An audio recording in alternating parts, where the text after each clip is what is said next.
Good afternoon, ladies and gentlemen, and a very warm welcome to this British Aviation Group Interchange Partner session on the future of transport, advanced air mobility meets road, rail and energy. So I am Jane Thompson, Director of Sustainable Aviation Travel and Tourism at consulting firm ICF and also Deputy Chair of British Aviation Group, or BAG, as we affectionately like to call it. And BAG, for those of you who may not know, is the leading representative body for UK businesses in aviation and specifically airport development and operations. And many of you in the room number amongst our 200 plus membership, and if you are not one of them, do come and talk to us afterwards. Now, sales pitch over, and before we begin, for those of you who may be unsure what exactly we mean by advanced air mobility, we do like our acronyms in aviation. That's AAM for short, which we will refer to it henceforth as. Let me first explain that it refers to a transformative air transport system that integrates next generation aircraft and flight technologies into existing and modified airspace operations. It aims to revolutionize how we move people and goods, making transportation more efficient, sustainable, and accessible. We're going to kick off with a quick scene-setting presentation from my fellow BAG board member, co-founder of EA Maven and co-moderator of today's session, well known to many of you in the room, Darrell Swanson. And I invite you to strap in for this session as you're going to see here a ton more acronyms to get your head around. UAM, RAM, eVTOL, UAS, and that's just to name but a few. And I'm not going to explain what they all mean now because you're going to hear about those in the presentation. And after that, we're going to meet our esteemed panelists. So in the middle, we have Sunil Budhdeo, Transport Innovation Manager from Coventry City Council. On the end, we have Neil Pakey, who is President and CEO of Nieuport Aviation, who are the owner and operator of Billy Bishop Toronto City Airport. And Neil is also chair of the RABA group, and that is the Regional and Business Airports Group in the UK. Now, we were also, those of you who are observant, due to have Tomislav Lang, who is founder of flyv, who unfortunately, ironically, missed his flight this morning, or rather it was cancelled, to be fair, and he has not been able to make it. However, we do have a cunning plan, so watch this space. Now, I must say we are very fortunate to have these gentlemen with us today, as they really are, or rather not with us, in some cases, they are true visionaries in this space. And I will invite each of them to introduce themselves in a minute, although first I'm going to invite Darrell to the lectern to kick off today's discussion with a scene setter. Darrell. All right, let's see if we get all this technology sorted out. Okay, so my name's Darrell Swanson. I'm a board member of the British Aviation Group, and I've been doing that for about 7 years, I think-ish, off and on. But I'm also the co-founder and director of a company called EA Maven, so Electric Aviation Maven. Long story behind that, but I've got about 10, 12 minutes to get to a point where I can hopefully hand over to the other panelists. But we'll take you through what we do in the advanced air mobility space. But basically, we do demand modeling for advanced air mobility using mobile phone data or other similar sources of data, because it's a pure source of information and allows us to do the forecasting in a way which is much better than traditional aviation forecasting methods. So we've done a big analysis, and what I'm going to do is kind of set the scene in the background for advanced air mobility, the economics of it, and why it's going to work, and then how it actually applies to the UK, and then we'll link it through into the interchange stuff. So I just wanted to start about the economics of hydrocarbon versus electric aviation. So hydrocarbons have a huge amount of energy in them, so about 43 megajoules per kilogram. So it's just a lot of energy bundled up in a very small package, which is why it's basically powered our economy for the last 100 years. But those engines for those jet aircraft operating at temperatures above which they should be melting, but they're not, because it's just incredible engineering. So a lot of work goes into the design and manufacture of these aircraft engines. But it also means that they're very complex and very expensive to own, maintain, and operate. Only 24% of that energy is actually turned it into kinetic energy, and the rest is noise and heat, and that's something you definitely hear about, or people complain about the noise aspect with airports. But for them to be efficient economically, those aircraft need to operate at high altitudes over long range, making aircraft large. Now, of course, bigger aircraft require longer runways. For longer runways, you need bigger aircraft or bigger airports to handle it. So the economics of hydrocarbon aviation naturally leads you to the hub and spoke system that we see, which is why we've seen the disappearance of the small regional airports over many, many years, because the economics of the engines are basically pushing us towards that. So let's flip it on its head. What we have here is the economics of electric aviation. So today's battery technology is sufficient for, say, 650 nautical miles on a 19-seat passenger for a regional air mobility aircraft. So that's basically a fixed-wing aircraft with electric motors and a power source. Or eVTOLs, so these vertical takeoff and landing flying taxis, 100 nautical miles with 4 passengers. So there's definitely markets for that. But the thing is that the electric motors are cheaper, lighter, and simpler, and they're easy to maintain. So that actually makes them a lot more susceptible to working on these thinner routes. They're about 94% efficient of getting that stored energy into kinetic motion. So again, you have efficiencies there. And in the end, there are more small airfields which are closer to passengers' origins and destinations than large airfields with great surface access. So all of a sudden, it just means that more of the existing network of airports out there are available to us. So that means that today's regional and general aviation airports are going to be tomorrow's sub-regional hubs. Now, when we start getting into eVTOLs, we're looking at these operations happening in our city centers and going from city centers to city centers, or various different use cases. But the economics are fundamentally the same in terms of it. It's a bit more complex, but this is what the regulator is working on in terms of the safety case, making sure that it is safe. There's a lot there on that slide to decode, but I'm sure that this will be made available to you. It's also on our website, so you can go have a look at that. But it just really breaks it down into urban air mobility, 30 to 300 kilometers, regional air mobility, 100 to 800 kilometers, the infrastructure in behind it.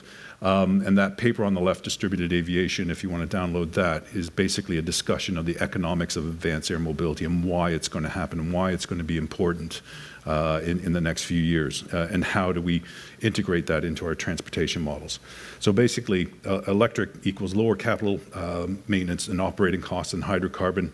It allows you to access those routes which are thinner in terms of the demand between various different origins and destinations. So what that's going to do is shift some of that traffic that's in our existing hub and spoke system to these smaller hub and spoke systems. But in that model, everybody wins. So big airports get upset when I say, actually, we're going to shift some of the traffic out. Well, actually, they should be grateful for it, because it means we can take those slots, which are actually meant for their regional flights, and actually backfill them with long-haul international flights. And they make a lot more money off of larger aircraft going over longer haul than you do on domestic flights. But the regions are better connected, so the passenger wins because they're getting a more direct journey. The environment wins because we're working on aircraft with a lower carbon footprint, and the small airports win. So everybody's a winner in this model. So we've heard a lot about the hype, and I've borrowed this from Roland Berger, who have really taken a look at the advanced air mobility hype curve. So we're at multiple different points on this hype curve in actual fact. So eVTOLs are probably starting to get into that testing in real life. The trough of disillusionment, we've had a few eVTOL manufacturers go bust recently, but we're going to come out of that. In terms of regional air mobility, we're into the certification area, and that we're going to be seeing those aircraft certified in the next few years. There's a company called Harbour Air out of Vancouver, and they're basically transforming 60-year-old Beaver aircraft into electric aircraft. So for them, it makes sense as they're swapping out the engines for a major overhaul. They just put an electric engine in there and some batteries, and for the routes that they're flying, it absolutely makes sense. So this is where the regulators are coming in.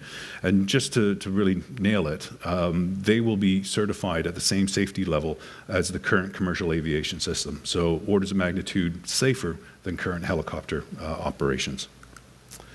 So what's the opportunity for the UK? And really this is what we're here to talk about.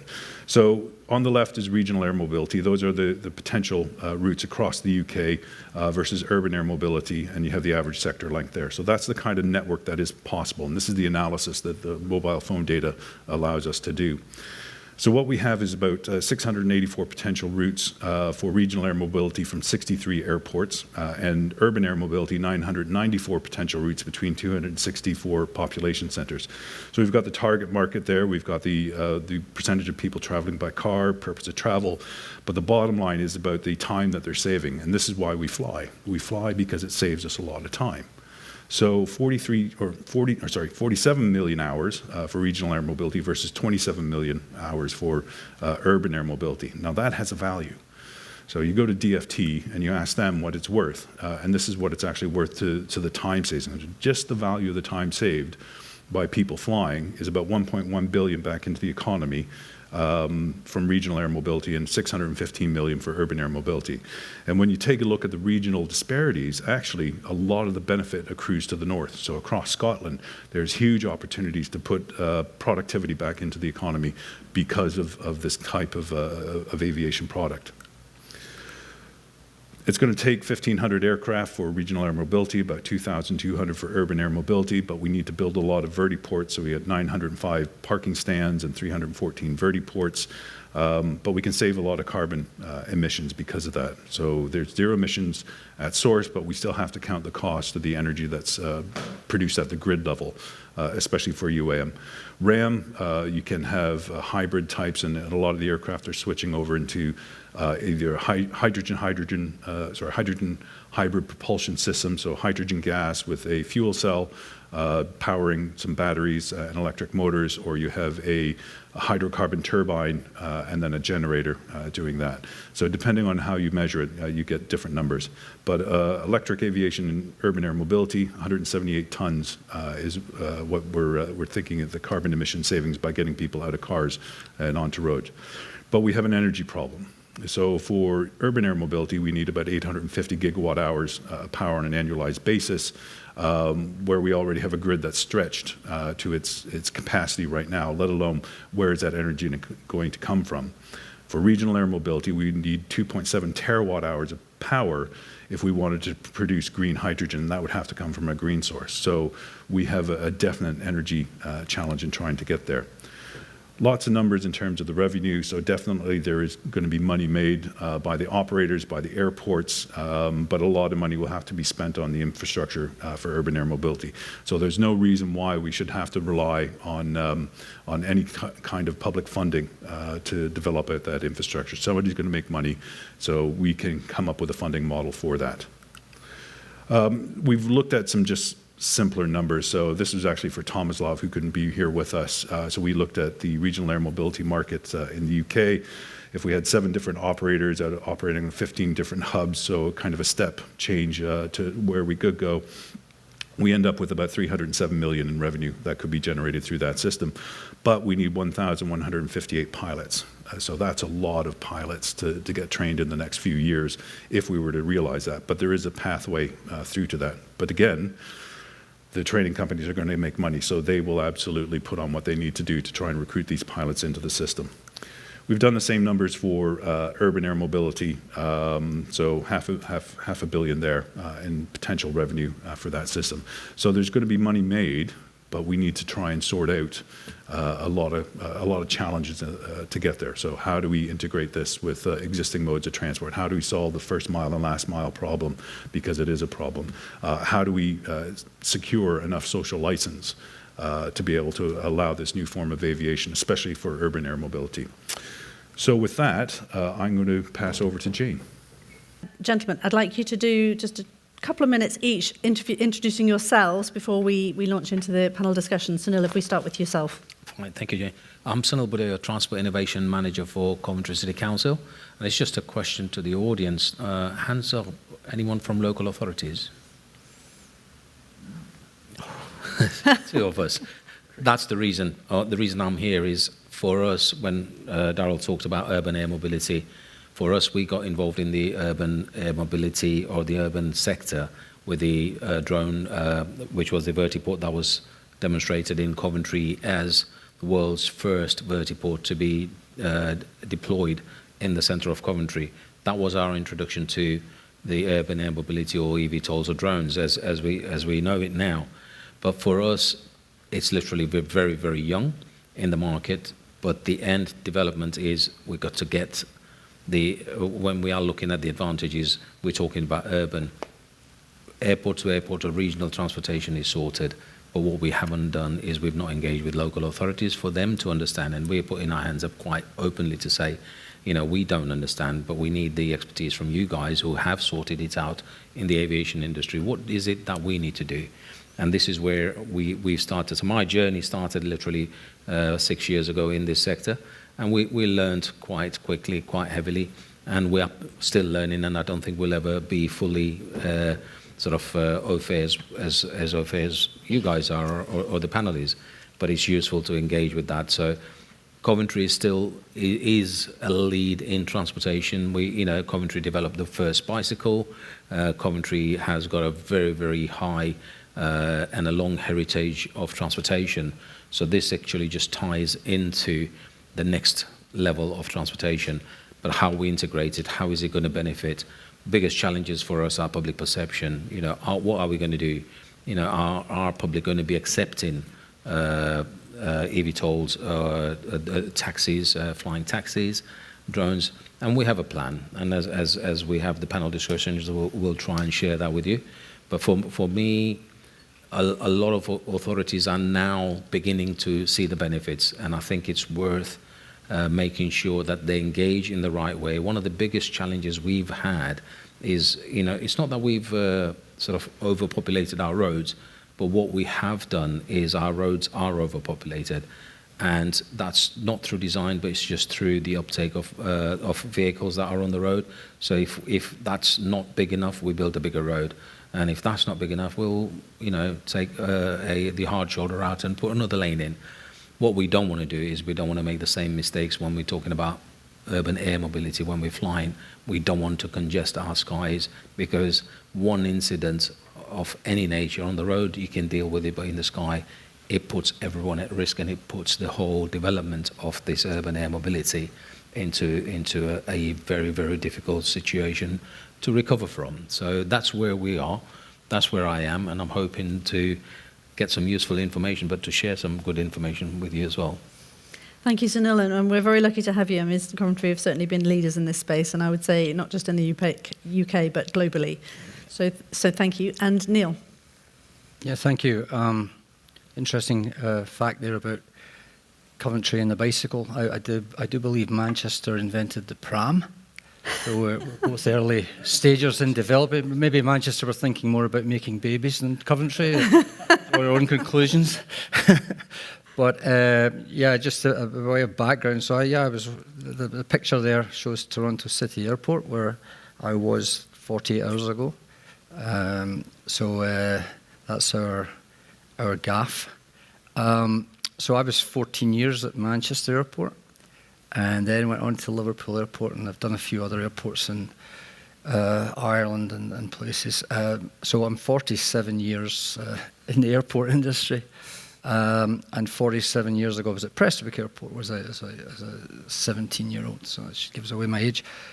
And back then I was thinking, like, where's the industry come in 47 years? And in some ways it's come a long way, but in other ways it's really not come that far. I mean, you think about the technology improvements, that's been a big driver of change at airports. The service, has it come forward any in that time? Probably not too much. But I remember, like, when I was doing my first check-in, of course we had the charts with the pink seats were non-smoking, the blue seats were smoking, and you peeled them off and put them on a boarding card, but everybody still made their flights on time. And when the bags came in, we didn't have the technology that we have today, but everyone still got their bags on time. We had a lot of pride in our performance back then, and the passenger experience, and maybe there was a bit more glamour in the industry in those days. A bit less competition perhaps for airlines, so it was probably a little bit less fraught. But then you get a development like this and you think, okay, maybe this is a game changer.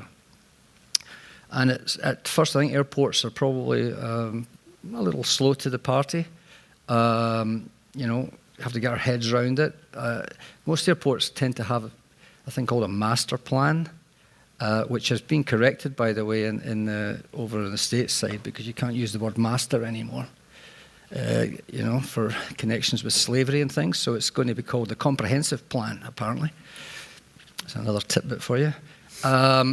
Mind you, then Trump, of course, might change all that back because he's anti-woke. You see, you get Canada that's pro-woke, anti-woke. Where's it going to end?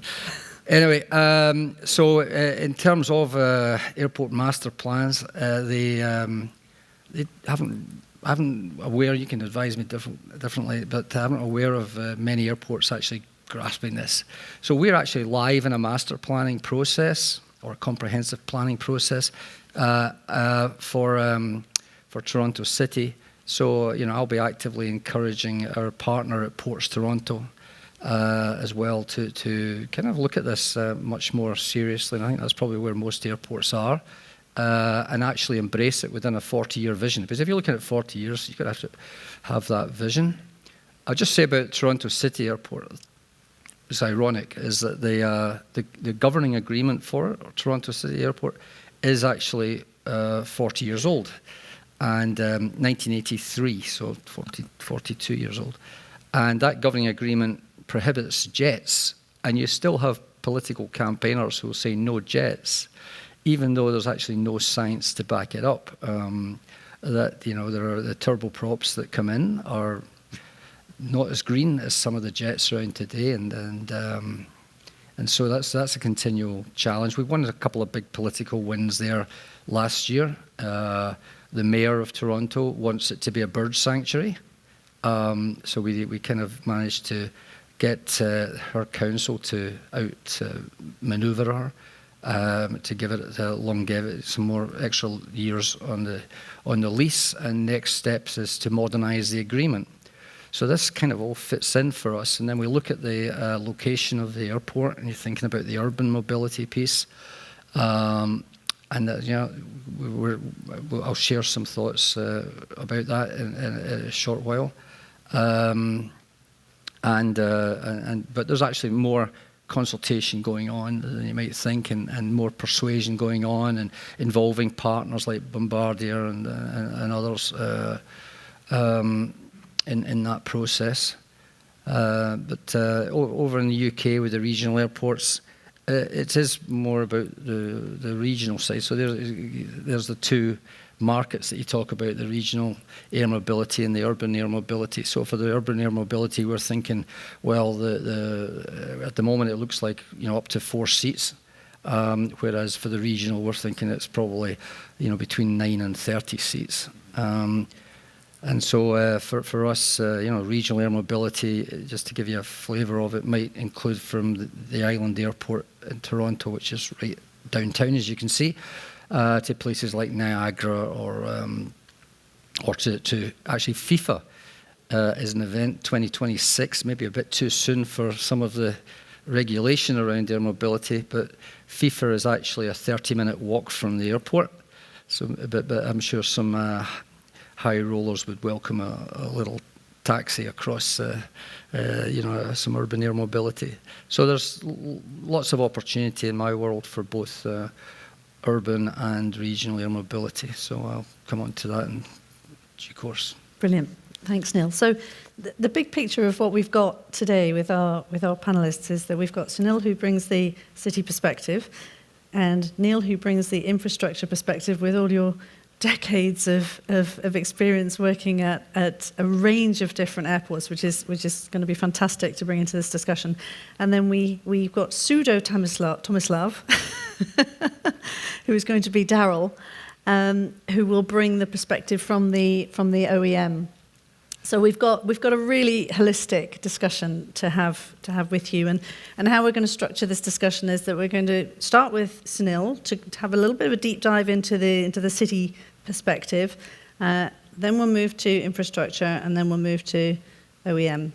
Okay. So, but that, and I explained to Neil before. Please do jump in, even though I'm going to focus the discussion on Sunil to start with. And you don't have to have my picture up the whole... No, we don't. He'll help me out. Unless you just want the picture of Toronto skyline now. I don't know whether you can control the slides at the back there, but we could go back to the panel slide if we can. Thank you. So, Sunil, we're gonna kick off with you now. Your Air One urban airport trial and your Skyway drones project are globally renowned. So if you could start off by just explaining to everyone what they were, when they happened, and why they were so significant.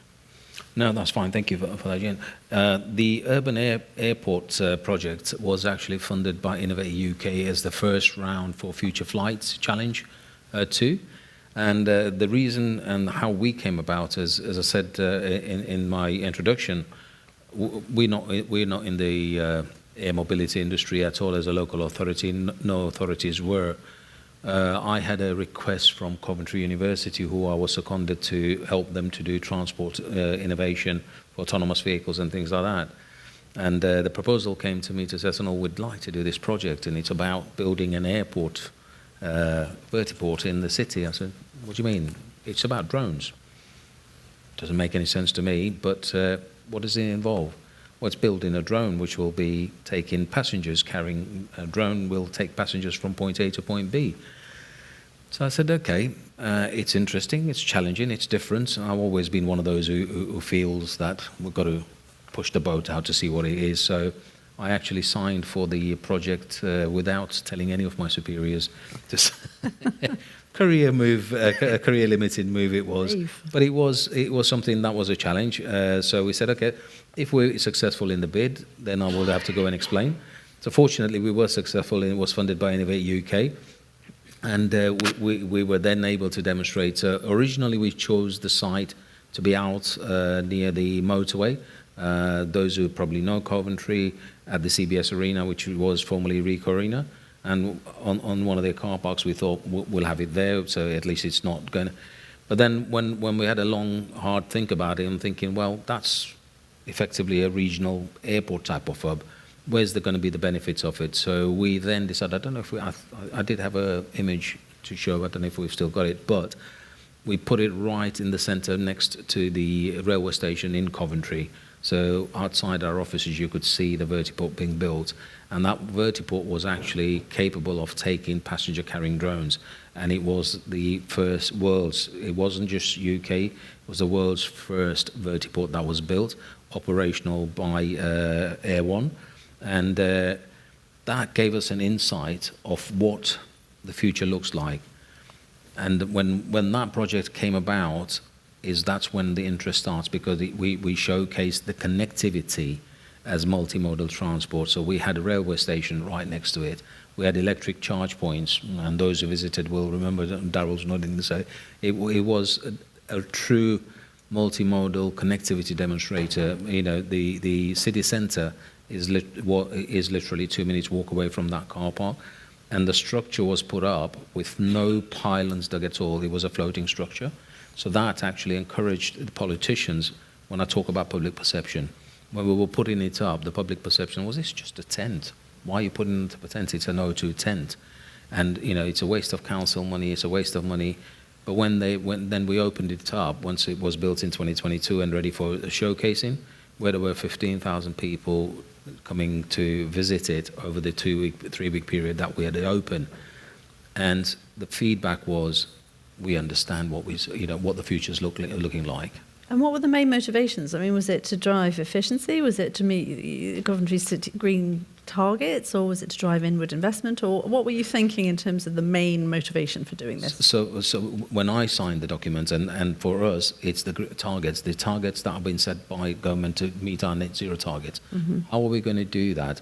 Now, when we look at how, when we go into the depths of how we could do that, that gave us an insight that if we had a vertiport at that point, which would carry logistics, I can take 50 to 100 vehicles off the street by just carrying logistics to that airport. Passenger carrying drones, yes, they'll come, but There's an incremental way, and the way we've approached it now, the learnings from that is taken, and as we go through the panel session, we'll see. But that was the motivation for us to try and reduce our emissions, try and meet those green targets. But what is it that we as a local authority would need to start planning today for that technology and for that development to start happening in 2 years' time, 3 years' time, or 4 years' time, whenever. But our infrastructure isn't ready. The ground isn't ready for it. The public perception isn't ready. So that, for us, the biggest benefit for us was that public perception. We were aware. And if we talk about public perception, I mean, you've been quoted as saying that the low altitude economy is going to make ordinary people's lives easier, faster, and even cheaper. How? Again, and I think what we're saying that for me, we have to literally, and we've had to turn it round upside down till we've started it at a very low level. So what we're currently now doing is using drones to do daily tasks, i.e.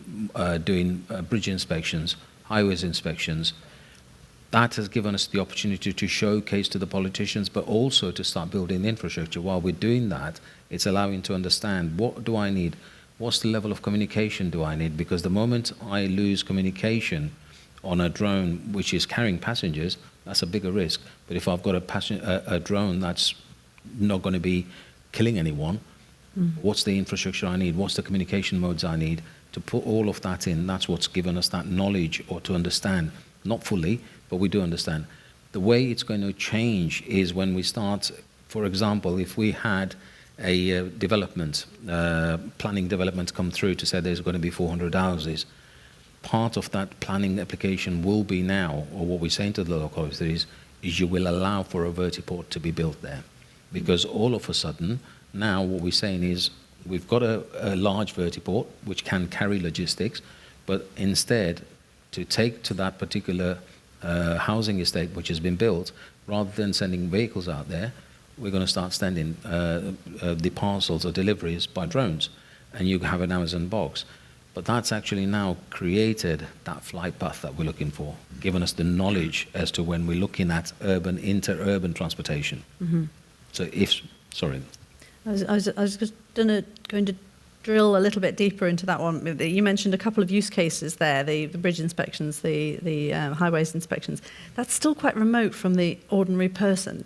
So how do you make it more real for people to buy into this as a concept? But is it remote to the people? Because what we're doing now is actually giving that information or making their journey times better by actually integrating traffic monitoring. So if we're looking at traffic conditions on the road, then we've got live images being streamed.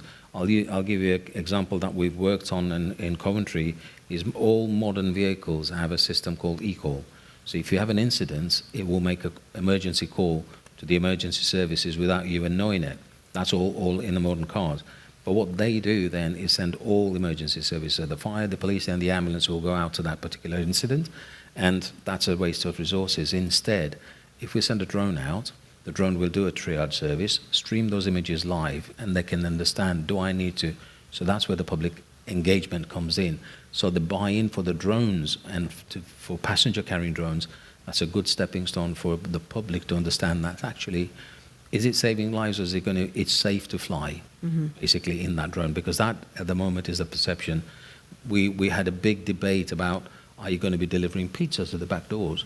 And we've said, as a local authority, that's never going to happen because it has too much of data protection on it, and it just congests our skies to the level that our roads are. You got these e-scooters, e-bicycles. There's ways we can do, but by creating a hub where it can be delivered and then delivered at the last mile or half a mile by using different methods, that's how we've sort of, in our planning and our development, that's what we're looking at. But we still don't have the expertise. And do you envisage that the use cases that you've seen as being applicable to Coventry, would they be the same in a larger city like here in Manchester or in London, or entirely different? Absolutely across, because this in silo, it doesn't work. It's the aviation industry. If you want to fly from here to America, you have a set standard. You follow those standards. That's the aviation standard. And what we're saying is that it's exactly the same that we want to spread, not just in UK, but it should be a global standard. If you want to operate drones for whatever purpose, and that's what we've done. One of the projects that we're working is to build the Drone Ready Cities project, which is to build the framework, regulatory framework, which helps us and helps other authorities to understand what is required today for you to start operating. So we, as part of my role, I've started to engage with over 60 local authorities, and out of those, 6 have come in and said, Sunil, can you come and demonstrate what you're doing and show us the benefits? And cases can start, literally, it has just escalated to a level where they've said, oh, can we do fly tipping? We've got a problem with fly tipping. Rivers and canals have come back and said, Sunil, we've got an issue where the canal banks are falling and the barges can't get through. Can we do inspections for that? So, do you know what I mean? The use cases start building up. And we're here at a conference called Interchange. It's about integrated transport. So if we think about, you know, realistically, what is the potential for UAM to take cars off the roads? What's your view on that? And is it real, or is it just scratching at the surface of the problem? Cars will never come off roads. They're a chosen mode of transport. But the UAM will support the reduction of vehicles, the use of vehicles in so many different ways. You know, is it passengers who are, like you said, you know, when you've got Toronto and events like that where you've got people who want to, hospitals. Another use case is we are working with a company called Skyfarer who transport vaccinations, blood samples, organs, nuclear medicine. All of those are time-consuming and time stamped availability for those to be delivered in time. Can we get that? And that is reducing the congestion on the road. So in answer to your question, yes, but it's the integrated transport. So it will be part and parcel of a transport mode. And I think that's going to be the game changer in achieving some of those targets that have been set by the government for us to reduce our carbon emissions, reduce congestions, and this is supplementary to that transport mode. So it will definitely be the integrated part. Great, and just one final question from me, and then I'm going to hand over to Darrell. You've already mentioned that this will never be used for pizza deliveries. Are there any other use cases that you would say this should never be used for? No, it isn't. But as I say, we as an authority are learning. We would have never ever thought that the Rivers and Canals Trust would find a use case for it. Would have never thought that we can start solar panels. We do when we're installing solar panels. The building wants to know where the heat losses are, so we put the drone up there, the thermal imaging. So when you look at it, the safety is improved. The congestion, I don't have to close the road anymore. So that's improved the public perception. Well, that road is not closed, but we've still done the work. But we had a session earlier with ITS. That data held is useful not just for the local authority, but everyone else around. So, you know, if planners want to change the building structure of sorts, or inspect the building, a drone does it a lot better. So the urban air mobility, and I think what we're trying to do is literally give public the sort of confidence that this is a mode of transport that will help us deliver a lot, and then it will be flying taxis. I was presenting in Dubai, and Dubai said, we will be the first to have drones, but we will wait for the UK to give us the regulation and the framework, which is fine.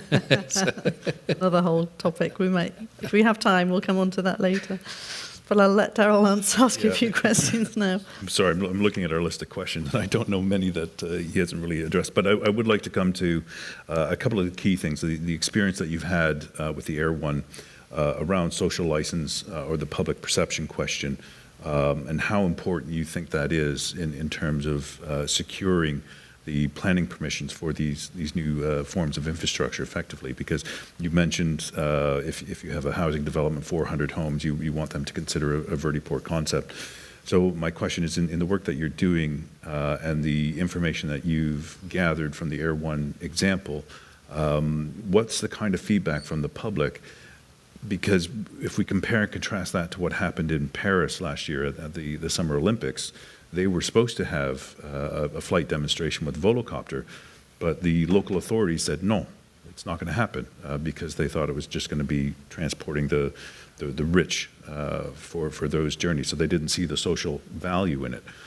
What's been your experience, and then what's the information that you would share with other authorities, or what's the message that we as industry should be sharing about the social license and the social acceptance side of it? Well, maybe not acceptance. I don't like that word, social acceptance. It's social license. We don't have a license for advanced air mobility yet, but we need to work on it.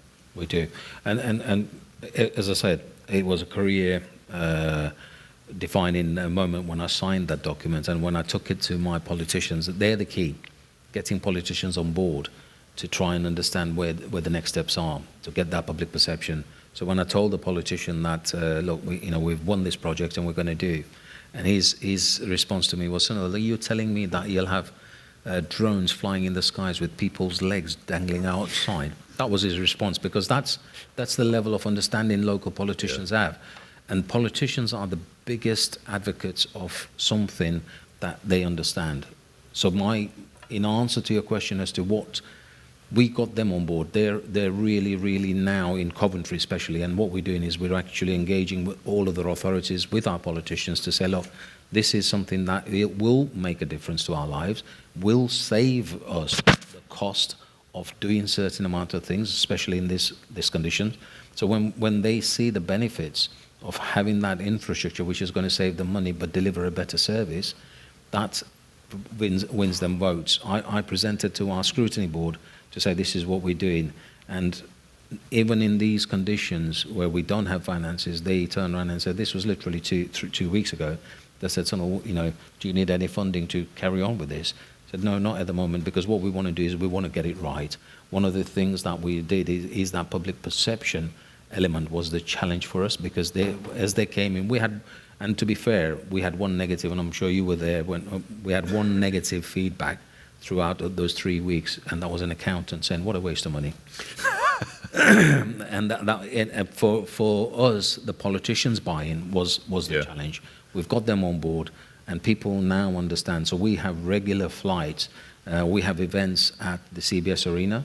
We close a major road, but we put a drone out to actually transmit live images to our control room in the traffic control center, where they can monitor the traffic. So when the event finishes, the people who are in that traffic jam get a better response to say, well, actually, we can get you home quicker. Yeah.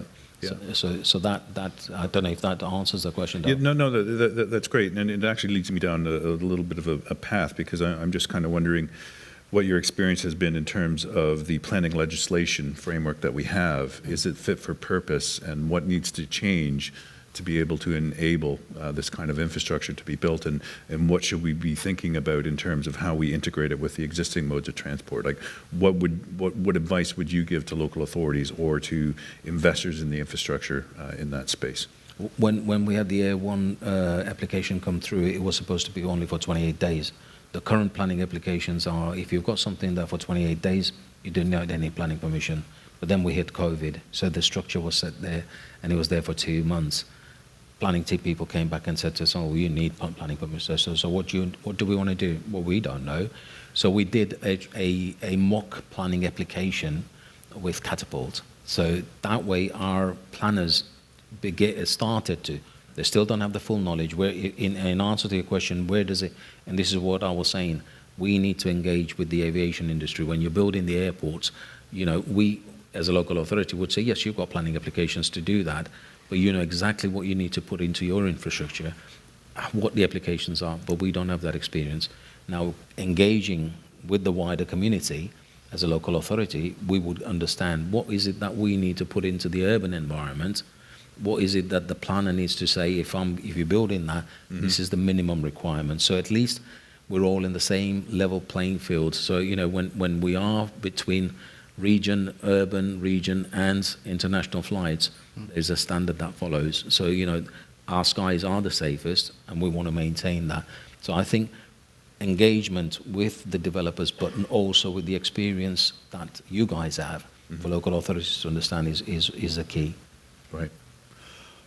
I think that's brilliant. Yeah, absolutely. And I have to say, all credit to you, because to make change happen on this scale is incredibly difficult. And so credit to you and your colleagues in Coventry for believing in you and making it happen. So keep Didn't going. have a full out of fare before I started, so someone's got to pay the price.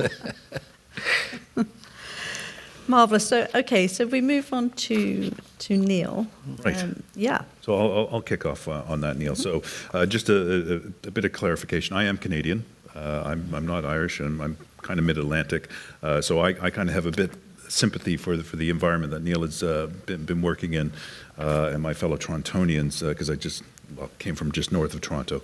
But Neil, when you're looking at the comparatives between Canada and the UK, how do you see the market demand for advanced air mobility differing between the two regions? Because we have an island here, we have a great big massive country in Canada. What are the key differences that you're seeing between them? Yeah, and in case there's any doubt, I'm not Canadian. But I've been there 6.5 years, so sometimes I feel I'm a little bit Canadian. You've done very well at keeping your accent, Neil. I've been here for more than 25. There's a taxi driver once when I was about 17 says, "Never lose your accent." I thought, okay. No. Good advice, some of the best advice I had. So obviously a huge difference geographically. I mean, for Toronto City Airport, the province is Ontario, which is massive. The challenges of transportation across Ontario are the challenge is distance, and looking at what the prospect of air mobility brings, it's more about bringing places closer together from a small number of people. So there's a lot of remote towns in Ontario, and the options for air travel are kind of limited. Our airport, maybe I should have said, but our airport has about 20 destinations in total. About 2/3 of them are Canadian, and majority are Ontario. And the rest are the US transborder services, which are getting hit at the moment with the tariffs. Forward bookings are in a bit of a dive at the moment, not just for us, but you can imagine it's always air travel that's one of the first things to get hit in the economy when things like that happen. But UK, it's actually, of course, much denser and smaller, and there's a lot of regions, a lot of great regions, and who have great opportunities for those shorter connections. How that unfolds, I mean, a big market for us is actually the public use market. We have Orange helicopters saving lives every day, and a fantastic service that they provide. But helicopters aren't just Orange. Helicopters are also the police. Helicopters are based with us. The television helicopters are all based with us. So we have a proliferation of helicopters every day, and that's actually quite noisy. When you actually get our noise complaints, the helicopters actually have more noise complaints, and city tours as well. So there's another one. So these markets, I'd have thought, when I look at the complementarity piece and the different modes of transport, it's very much complementary for both. But maybe helicopters are the one area that you think, I kind of personally think, they're half the cost of helicopters and a tiny fragment of the noise. So that's a potential area for improvement from a noise perspective, even from an economic perspective, because they're more versatile, the new technology areas. For us, I was talking about Toronto, the urban side. You've got a massive film industry in Toronto, right down by the Portland, away from the high-rise buildings, etc. Classic market for this. You're never going to have a flight going that. So the people who come in at the moment have to get chauffeured round and look. I mean, if you're Kevin Costner or whatever, you don't really fancy that. You'd much rather have this and pay your way and I think that's where Toronto would go with this, and I think that and the big events, etc. But that still is similar in the UK. I mean, you've got Biggin Hill, and whether it's Biggin Hill to whatever's going on in Battersea maybe, or Glastonbury. I mean, there would be markets there for events. There's markets here also for the public use, just as there is in Toronto, just a different geographical landscape, maybe longer distances in Toronto. So I think there's actually much more similarities than differences. More opportunity perhaps for the regional side over there because of the distances. But here still a lot of regional airports interested in this development. Yeah, I think it'll be interesting when we do the analysis in Ontario on the average sector distances. I think you'll see that number go up quite markedly. And you're absolutely right. The UK is that small island, but there's still lots of opportunities. Yeah, and then you've got the remote areas here. I mean, let's not forget the Western Islands in Scotland. Then you've got Plymouth to the Isles of Scilly. I mean, there are plenty of opportunities with some of the social needs places as well. Brilliant. So earlier you were talking about comprehensive planning. Right. So kind of curious about that. So in your discussions with your airport team there, how much thought are you putting into it? Because you skirted around a little bit at the beginning of looking at it. What does a regional air mobility operation look like, or an urban air mobility operation look like in your mind at Billy Bishop Airport? I've anecdotally described it, but I think what we need to do at the airport is look for where's the best place for vertical takeoff and landing aircraft. Is it out in a corner of the field, which actually it may not be so great from a customer service perspective, or is it on the roof of our flat terminal? Mm-hmm. And if it's on the roof of our flat terminal, that means people can actually fly in on regular services from Thunder Bay or wherever, and actually connect then to get to the film industry, or from New York, connect on the roof and go to the film industry. So we're thinking hopefully a little bit outside of the box as to how we start the planning process for that. But thinking of locations, we do think that the airport is essential, especially in the early days, because of the regulation side. So for us, it would just be like another route. And thinking of it in terms of route planning is maybe a thing that airports would do. So instead of having 20 routes, maybe we've got 25. One, and these 5 for this market would be one to the film industry, and one to the exhibition place, or and one to Niagara. I mean, that'd be very popular, obviously, for tourism. A little fly around the falls, maybe. Yeah, under. Yeah. So I think but given that structure, you're not thinking, God, it's just going to be bedlam. All these flying around. It becomes structured, and then you can actually designate the air routes for these, and it all becomes a part of the plan. It does need the plan to begin with, and it needs the regulators to think, okay, this is coming, and we want to embrace it. And not all regulators will, obviously. Can I just follow up? Sorry, I was going to say, one of the things, and I don't know, totally naive in this industry, is can we not use the helicopter pads as a start point and the routes that the helicopters are flying? Sorry, have I stolen the thunder? I'm sorry. But because part of what we're doing with one of the projects in Skyfer, delivering medical supplies to the hospital in Coventry, is they have the helicopter pad. So we're using that and for me, as an introductory to that sector, I don't think we have to do much more except introduce a drone rather than a helicopter to do that service. Is that possible? Was the question. Well, I would say it is possible. It might not be the best use of the land, etc. I mean, at the moment we couldn't. I should think the roof wouldn't support the full-scale helicopter on our roof No. as it is at the moment. It would probably, come straight through the roof, and people would have to be looking up and think, "What's this?" But anyway, I digress. I think but the prospect of lighter equipment is actually much more manageable from a roof perspective, and I like the idea. Our lounges are award-winning, so I kind of like the customer experience of not having to, to go to the helicopter pad having landed. You'd have to get in a car and go across the helicopter pad. It's a different journey. So for connecting passengers, it wouldn't quite work. But I'm sure there are cases where The reason I mentioned that, with the A1, we tested it for a helicopter to land as well. So if you remember, it was for dual purposes.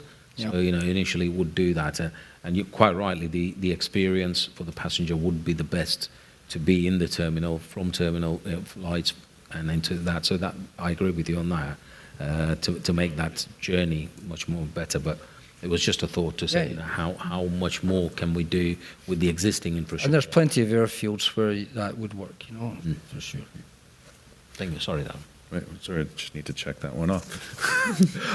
So just one little last question. Are you getting approached by any of the manufacturers of these aircraft, or are they coming to you and start talking about it yet, or is it still early days, or are they focusing Still early on days, really, for us, and I don't know, maybe UK are a step ahead, half a step ahead, but I think discussions are coming, and with the stakeholders, whether it's Budhdeo I mentioned, or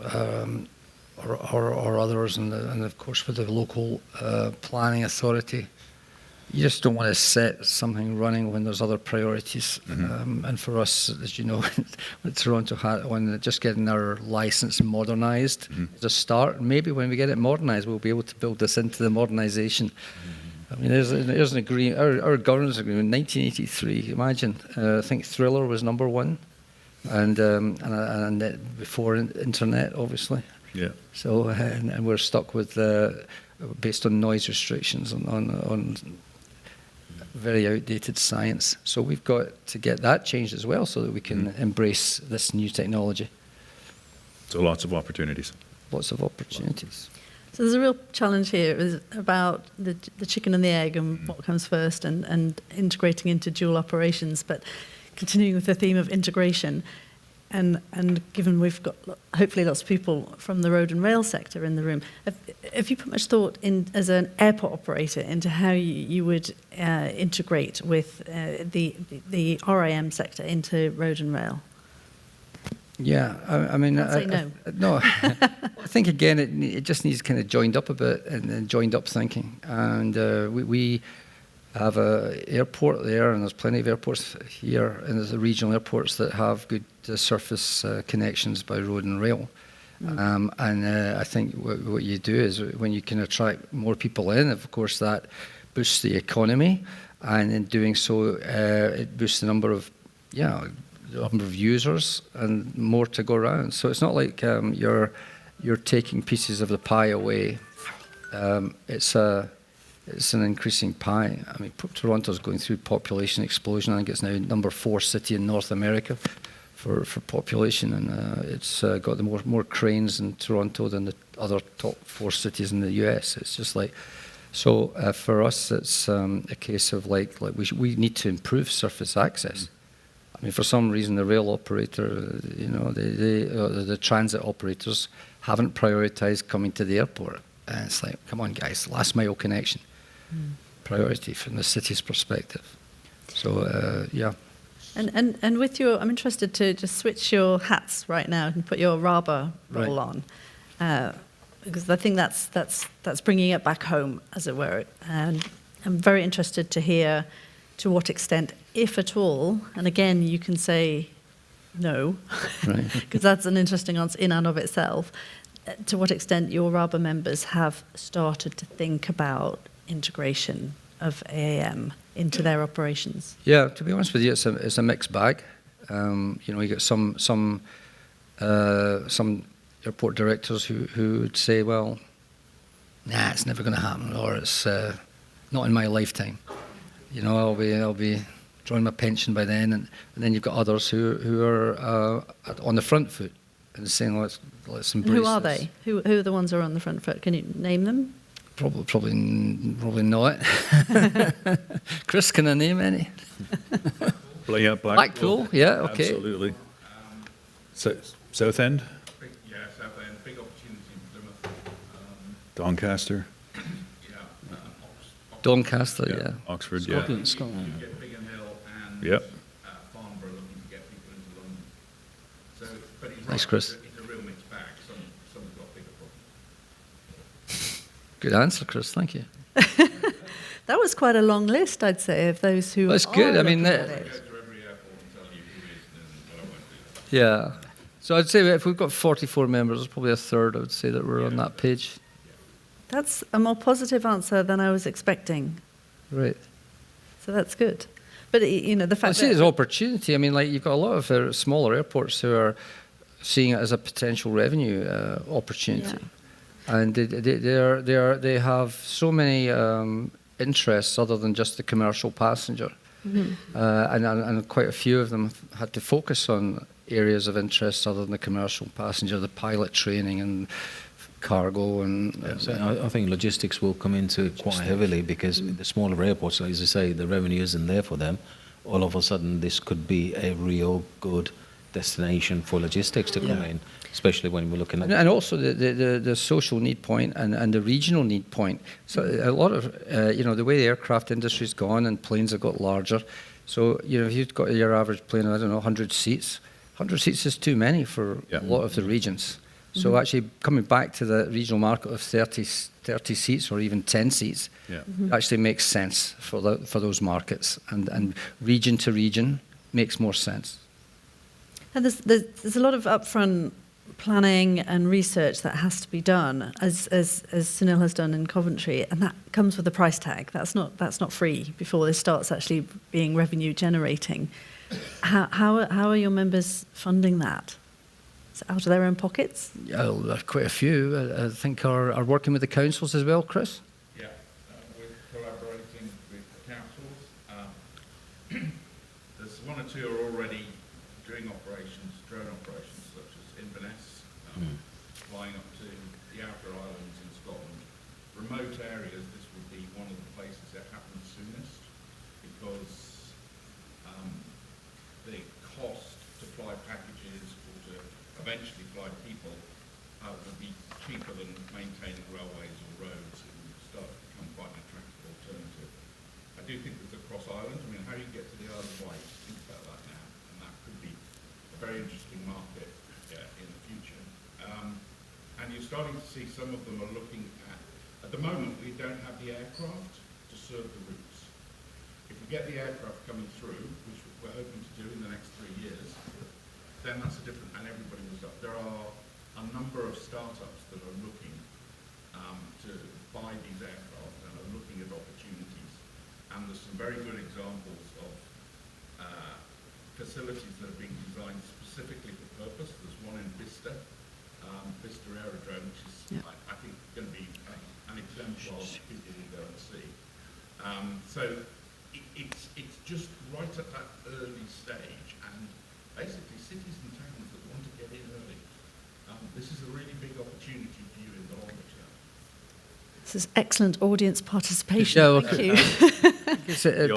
The audience plant. People don't know, Chris represents SASIC, so works closely with the councils, and this is one of the subjects you're working with them on. So, and working with us as partners with the councils. So That's fantastic. Thank you, Chris.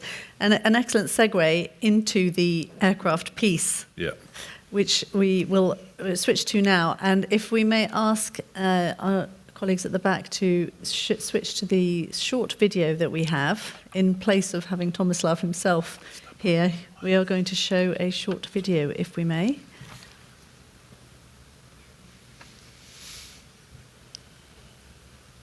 One of the greatest challenges of our time is mobility. We at flyv are working today for the mobility of tomorrow, and air traffic plays a crucial role in this. But air traffic must be rethought. flyv merges 3 areas into a new business innovation. Firstly, there are over 24,000 potential airfields worldwide that we can connect with each other. This creates countless possibilities for unprecedented flight routes that revolutionize travel over distances of between 100 and 900 kilometers, at prices that can keep up with conventional means of transport on the ground. But we can only achieve this with the right aircraft.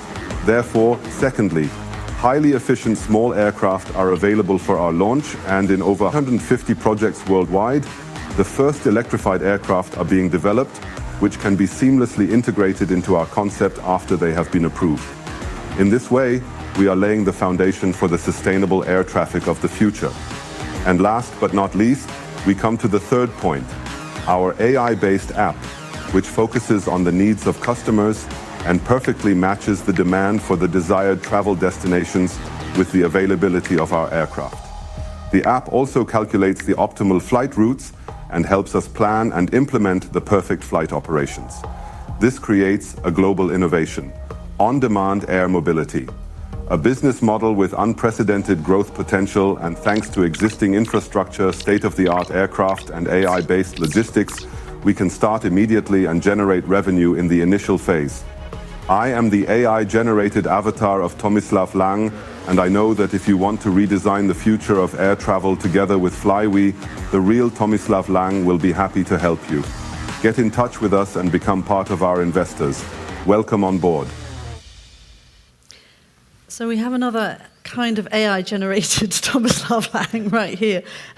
So on-demand air mobility, Darrell / Tomislav, very interesting new concept. How does that fit with RAM? So so channeling Tomislav, and I'll just say this up front. So flyv is a client of EA Maven. We're going to be doing their route development for them. But their concept is actually trying to match up passengers and journeys with a very clever flight algorithm that allows them to be more efficient. So it's not necessarily quite on demand that you push a few buttons and then a plane shows up. That's a bit of a myth. But what it actually means is that you get a lot more efficient, so these journeys become more affordable for the wider public. Initially, it will be focused on business travelers who have a need to save time and who have that budget to be able to undertake those journeys. But the great thing about it is we're using existing infrastructure that's out there already that has capacity and ability to grow.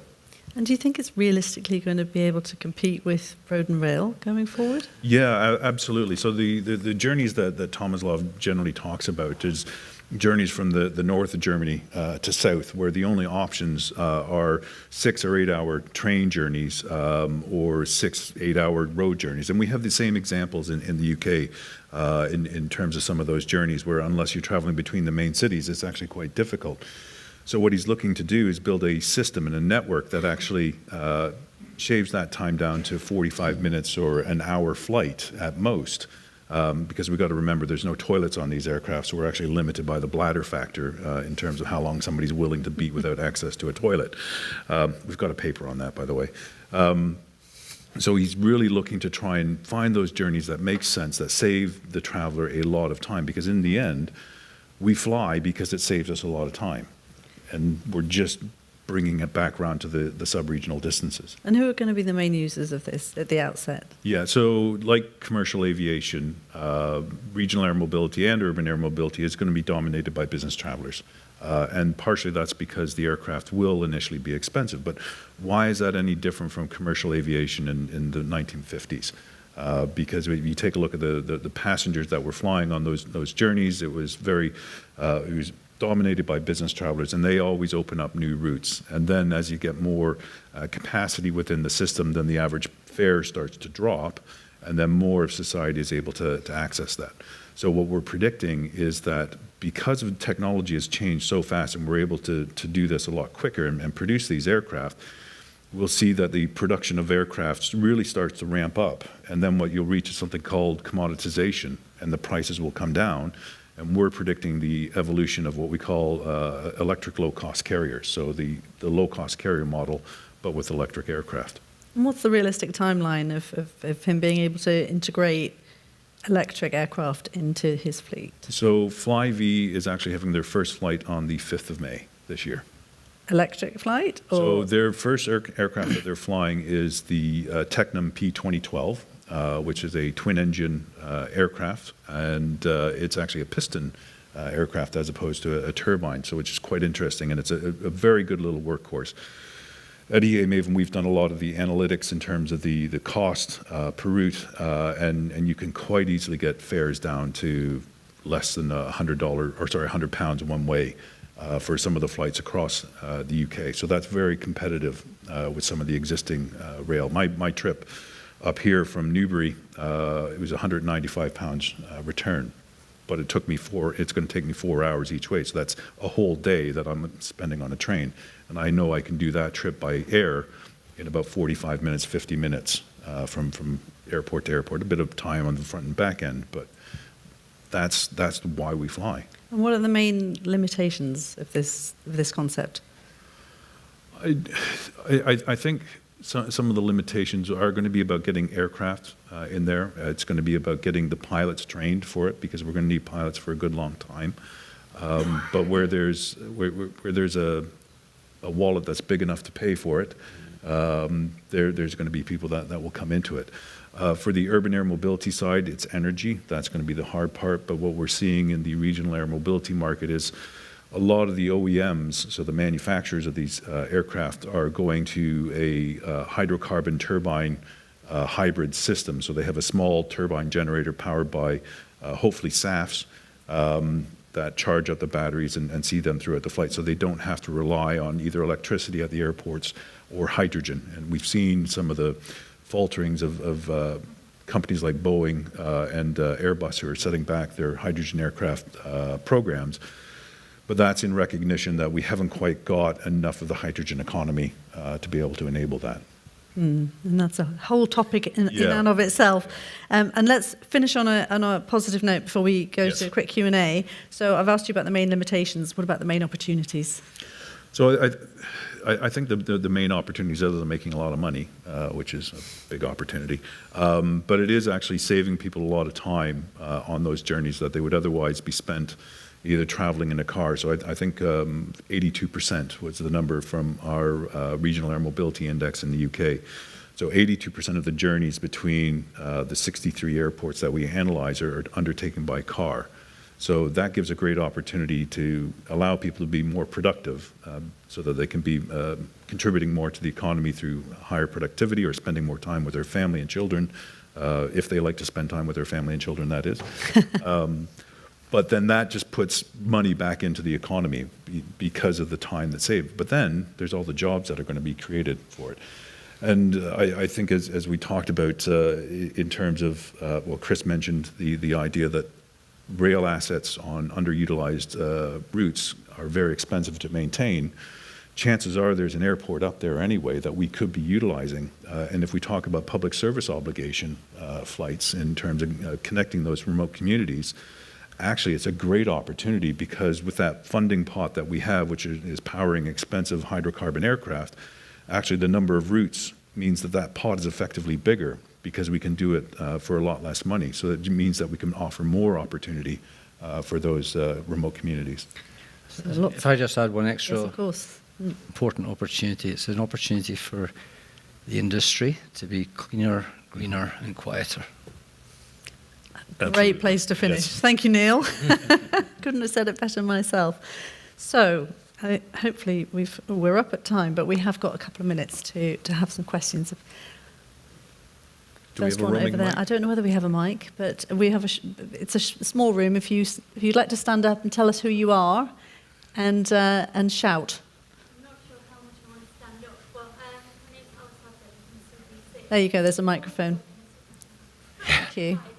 I understand the opportunity from like a luxury passenger, someone coming to Bristol Airport and getting to Cheltenham, not then having to do the whole helicopter thing, and that's kind of replicated across the country at certain events.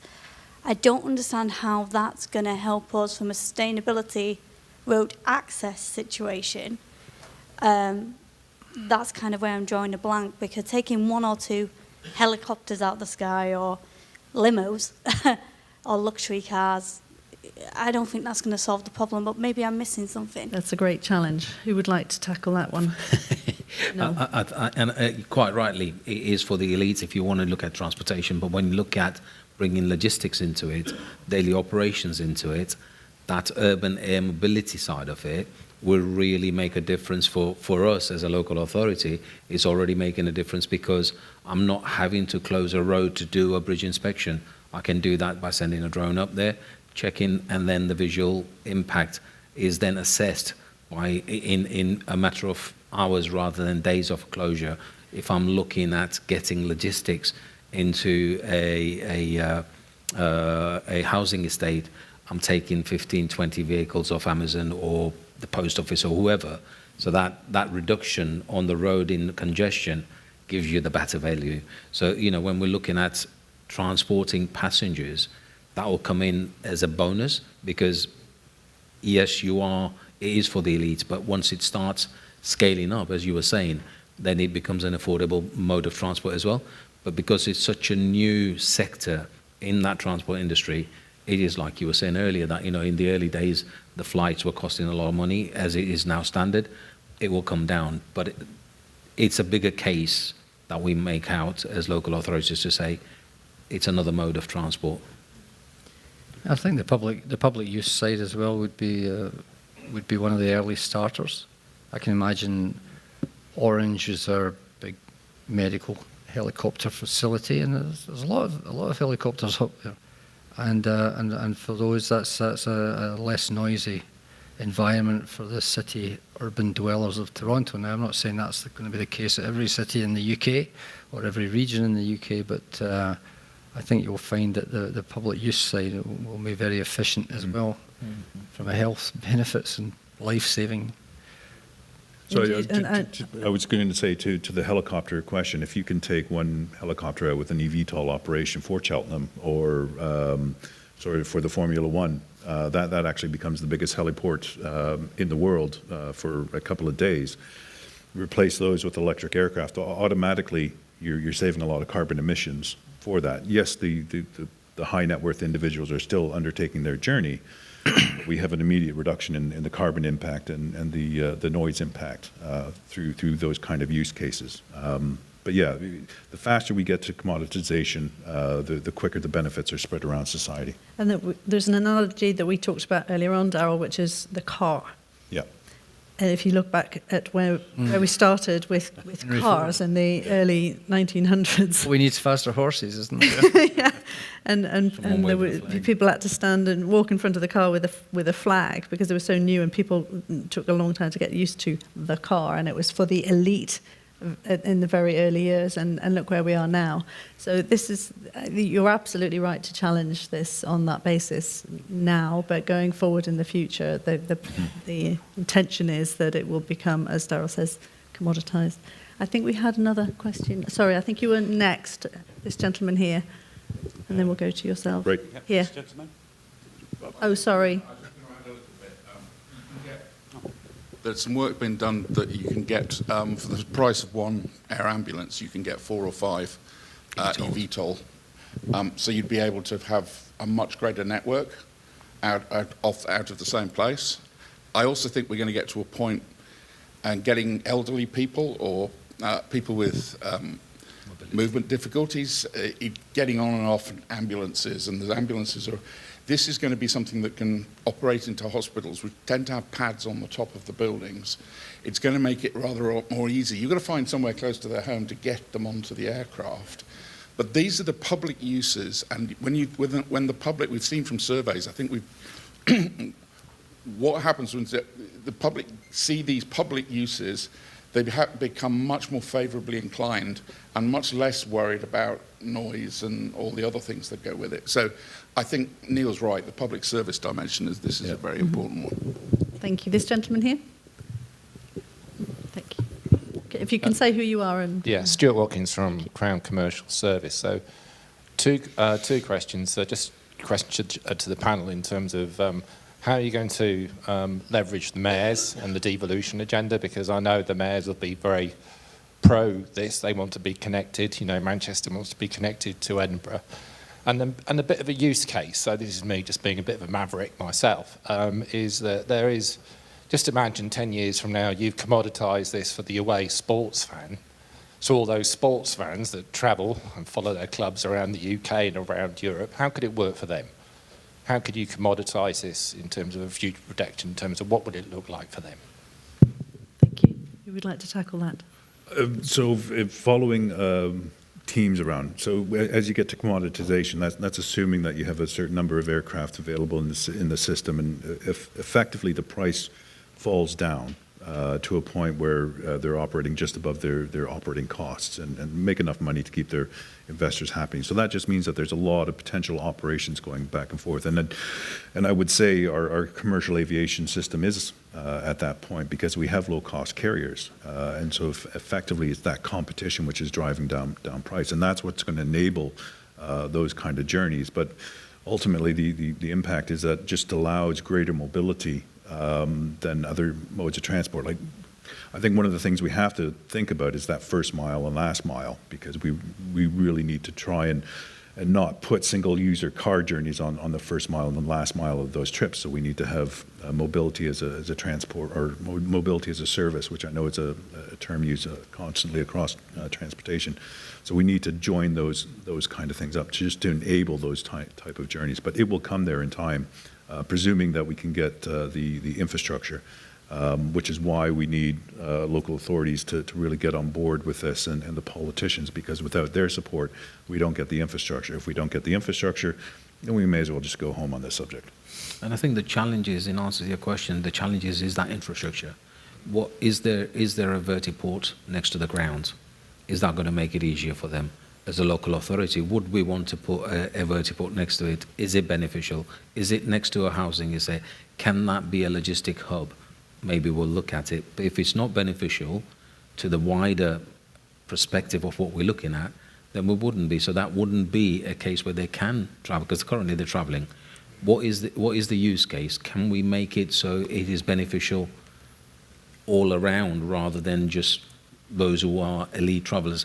We've got the same situation at CBS Arena. CBS Arena hold major events, and we have those elite traveling in major cars. But do we want to create a vertiport there? Well, we've got a rail connected to it. We've got a massive car park next to it. We've got motorway right next to it. It doesn't serve any more purposes, but across the road, they're building a new housing estate. Now, that's going to take all those Amazon parcels coming in.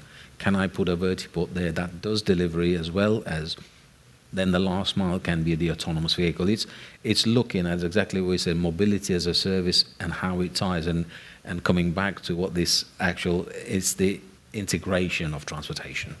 That's where the local authority would come through. Loving this visionary thinking. And we had one final question over there.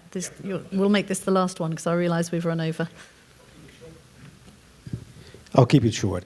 Who are you? Roel Berenson. I'm an aviation consultant. I've worked on a project for the Dutch government now 2 years ago. And the project was about informing politicians how to go about facilitating the upsurge of setting up eVTOL ports and things like that from a regulatory and oversight point of view. So that's my relevance. The question came up earlier, and I think it was Neil who started saying something about Dubai. And this goes back to your question earlier. What is the vision for setting up urban aerial transportation and eVTOLs? What role can it play in the UK? And that role, you've now concluded, is not so very big at this moment in time. But what is it in Dubai? I was interested to hear Neil's story about that. It was me who mentioned it. That's okay. Yeah, I'll come back to the Dubai, but in answer to, why, what's the interest for UK? Innovate UK and the UK government's previous government were very, very keen on developing the urban air mobility sector. So they invested heavily with local authorities, OEMs, and various industry partners to try and expedite the development of urban air mobility. So that's where the interest came in, and they funded a lot of cities, a lot of OEMs to develop that. The reason I mentioned Dubai is Dubai asked me to present to them about the Air One, as in because that was the world's first, and they saw the benefits of what it would look like, what it would feel like, and what the benefits would be to have that. And it's exactly what Neil said. The experience of people attending a vertiport would be totally similar to as you would do an airport. But what Dubai said is, we want to be the first city to have a passenger carrying drone flying in Dubai. So we'll build the vertiports, but they don't have the same sort of, or they don't, I can't say they don't follow, but they don't sort of follow the regulations that are as stringent as we do. That's a better way of putting it. I think it's more that they make a decision, and they it's a follow it. political decision, and it's done. There's no consultation. Or is it about social license again, right? Because it's going to be a toy for rich boys, right? Or is that not? Well, social license is going to be one of the biggest challenge for urban air mobility. And I would say what we saw happen in Paris really says that we don't have social license for urban air mobility at the moment. We're working on it, but I don't think the industry is collectively working hard enough to do that. People talk about social acceptance, and acceptance means that the public have to accept something that we're forcing upon them, and I think that's the wrong attitude. I think we have to take them on a journey to help them understand, and part of that journey is what's the economic benefit for it, what's the environmental benefit for it, how does everybody win within the system, and that's how you build a social license. I would venture to say that commercial aviation is losing part of its social license because of those issues, and we're seeing taxation on aviation going up and people being more restrictive. Companies are not flying people out as much as they used to because of their ESG responsibilities. So again, we need to work on social license to make this a reality. And how far do you think this could go? Could we start seeing in our lifetimes a 150-seat aircraft, electric aircraft? I think that would require a completely different battery chemistry with supercomputers and things. The way that the AI industry and quantum computing is going, I would not be surprised if we could get there someday. It will not be what we think of in terms of aviation. Whether or not we need aerodynamics 101 to power those aircraft anymore, who knows? But all I know is that there's always going to be a demand for people to undertake these journeys. We just need to find a more socially and environmentally responsible way of delivering that service. We are very much up and over time, so we better draw this to a close. We have scratched the surface of this topic for sure. If anybody's interested in the energy element of this debate, I'm jumping into another session in the energy stream now, or in a quarter of an hour's time, if you're interested, and we'll be touching on this very subject across aviation, road, rail, and maritime. But that just leaves me to thank very much our esteemed panellists. Thank you so much. And my fellow moderator, Darrell. And thank you very much for attending. Thank you. Thank you. Thank you.